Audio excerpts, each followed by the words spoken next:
जब सुबह नहा कर दर्पण देखता हूँ तो आंखों के नीचे मुझे काले धब्बे नजर आते हैं। जब सुबह नहा कर दर्पण देखता हूँ तो आंखों के नीचे मुझे काले धब्बे नजर आते हैं और ये एहसास दिलाते हैं कि प्रीतम अब तो बुढ़ा हो गया है, कि प्रीतम अब तो बुढ़ा हो गया है। चेहरे पे झुर्रियाँ, आंखों पे धुंधलापन, चेहरे पे झुर्रियाँ, आंखों पे धुंधलापन, पत्नी की फटकार, बेटे की दुत्कार, कलेजा मुंह पर आता है, काम में मन नहीं, लगन नहीं, थोड़े से ही थक जाता है।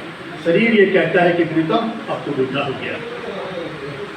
जिस गर्मजोशी के साथ सड़कों पे नारे लगाता था, जिस गर्मजोशी के साथ सड़कों पे नारे लगाता था, न्याय अन्याय के लिए सभी से भिड़ जाता था, मस्त बनकर चट्टान की तरह खड़ा रहता था, सभी के हक के लिए लड़ा करता था, दिन रात सिर्फ औरों की ही चिंता में खोया रहता था।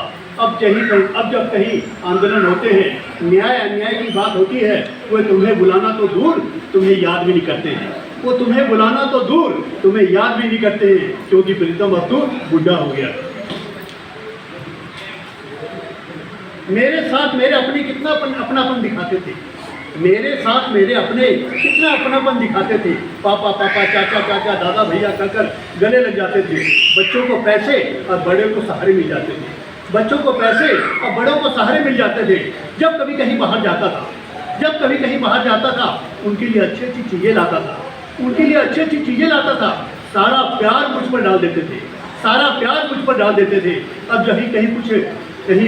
अब जबकि मैं कुछ नहीं कर पाता हूँ, उनके ही सहारे जीता हूँ, कुछ पाने के लिए उनकी ही आस लगाए बैठा हूँ। टूट कर अपने आप को मैं कहता हूँ कि प्रीतम अब तो बुढ़ा हो गया है। क्या बुढ़ापा सचमुच इतना दर्दनाक है?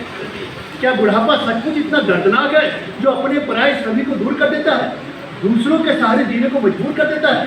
हे प्रभु, और बुढ़ापे से पहले मुझे तो अपने पास बुला ले। हे प्रभु, और बुढ़ापे से पहले मुझे तो अपने पास बुला ले। अपना कर्तव्य करते हुए, समाज की सेवा करते हुए मुझे इस दुनिया से उठा ले।